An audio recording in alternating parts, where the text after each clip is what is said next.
All right, Qass, thank you so much for joining us today. What an incredible Sunday you and your father had. Congratulations on the big win at the PNC. Thanks, man. I appreciate it. It was so much fun. Long overdue. Really couldn't have asked for a better result, and just thrilled, super thrilled. And you guys played so well down the stretch. And we heard, in some of the interviews from your father, he said, this is the highlight of my career, winning with him, in reference to winning with you. And you had said a long stretch, 16 years that you've been participating. So we know how your father felt, but give us a little bit of your take. How did it feel for you to win after so many appearances in the event? Obviously it felt amazing. The fact that we played it for so long, didn't really factor in. It was just sort of, historically, just for us and my family and my dad, it was just, it's one of the greatest weeks of the year, just to be able to spend that time with him. We got a bunch of family, friends in town for that event, just kind of watching us and supporting us. So, to be able to win was still trying to find words for that, because it's going to be something I'm going to remember forever. And I'm sure he will too. So just be able to share that experience, that memory, and then finally get the W. It's awesome. Yeah. And to get the W in such an incredible field. I mean, it was truly electric. We saw, of course, the Thomases, the Woods, the Dailies, the Cordas. What was it like being in there in the mix with a field that is just so star-studded, action-packed? Yeah, I mean, it was exhilarating. When you're, when we're midway through the round, we're just kind of focused on what we need to do, and we got to make birdies and keep making birdies. But the fact that I was there performing with so many great names, legends, it's really an honor, and it's good to be on that stage, especially with my dad. It's of course it's a team event, so nerves are a little bit handled, because he's there to back me up when I kind of mess up. But it's really an honor to kind of be there and to win, and amongst all those great competitors. Hey, Qass, before we talk about some of the great golf shots, including that par 5 second shot in, I want to talk about the course real quick, because we only just get a peek of it up here, being in New Jersey, sitting in snow and seeing the gorgeous course you played on. Tell us a little bit about the course. I mean, what's your thoughts on it?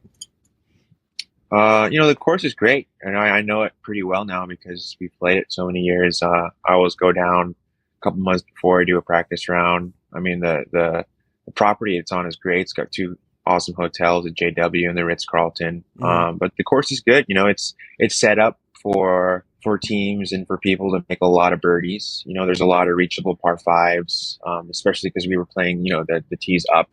So it made it fun. It made it, you had to make birdies. There were no holes, with the exception of some long par 3s that, you needed to be careful. You had to kind of fire at all the pins and get the birdie on your scorecard. Yeah, and the birdies were definitely dropping, but what we saw that really kind of launched you up that leaderboard was that eagle, like Mike was referencing. So I want you to walk us through that. On the 14th, it was 251 yards, and you put it tight to set up an eagle putt. What were you thinking? Were you flag hunting on that shot, or were you just thinking get it up to the green? What was your thought process there? I had a similar shot on number 3, which was a par 5. And I hit the same club, and I kind of aimed, the pin on both holes were tucked on the, closer to the left-hand corner of the green. So I kind of aimed, in the middle of the green, favor the right side. And, I just kind of put a little draw swing on it. So, on that 14th hole, when I hit it, it was perfect. I couldn't have hit it any better than that. And saw it in the air, started drawing towards the hole. And I just saw it land, and it was just awesome. And it was a little bit into the wind, so I hit it dead on the screws. Really, I couldn't have hit that ball better. And it turned out to be a good result, and I was able to make the putt. So I was say, and following it up with making the putt too. Yeah. And then it just seemed like something. You guys were playing well throughout, but it seemed like something just kind of turned on for you in the back nine.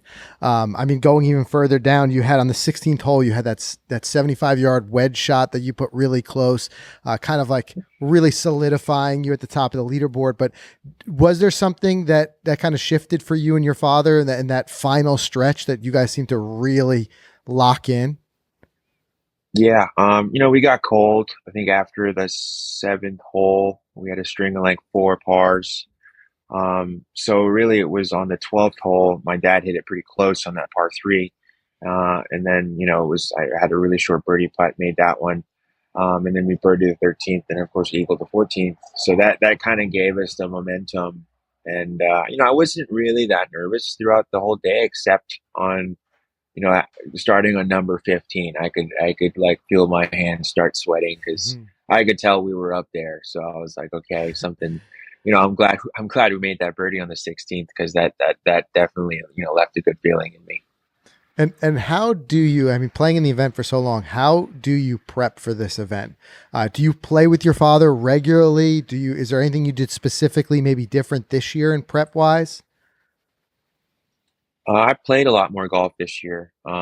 Louis Fusco, who is my caddy, funny story, his dad, Paul Fusco, is actually my dad's first caddy on the tour. So we go way, way back. So him and I just kind of, we played, first off for almost every day, probably at least 4 or 5 times a week, for the past 2 months leading up to the event. And then, closer, like I think a month out, my dad would join. So that, I mean, it was really cool, just to be able to play. Prior tournaments before, there was a lot more practicing, a lot more grindy. We still grinded this time around, but it was a lot more focused around playing. And then, maybe hitting the range in the afternoon just to kind of work on a few little things. Cause, playing the event, I know that you have to drive it well. And then you also have to hit those like pitching wedge, 50 degree, 54s, 60 degrees, and kind of dial in the 100 yards and in shots. So we practiced a bunch of those, which kind of worked out for us. So that's kind of the only thing we did different. Yeah. The game plan worked. Yeah, There's no denying that. So you mentioned earlier having a lot of family in town. Was there any special way that you and the family celebrated the big win? I stuck around for a little bit. Of course, we're up in Jacksonville, so it's a 2-hour drive back. And then, hung out there. My girlfriend was there, her family was there, so that was awesome. A bunch of my friends were there. So we just kind of chilled in the clubhouse for, 30 minutes, an hour. Then we drove back. And then when we got back to my place, my dad came over and my mom was there and we just kind of watched the reruns. And that was really nice. Just kind of had a drink and just chilled and just kind of soaked in the moment. Yeah, that's definitely one you got to soak in, especially after, like I said, so many years of being in there, being in contention. So can we expect to see you and your father back next year to defend the title? Definitely. Yes. We're pumped to come back and defend it.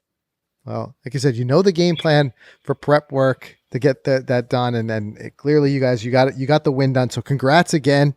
Like I said, I know you're tight on time, but we appreciate you taking the time to talk to us. And it was really fun to watch. It was a truly fun event to watch and to see you and your father get that win. So congrats again. I appreciate it, guys. Thanks for having me on the show.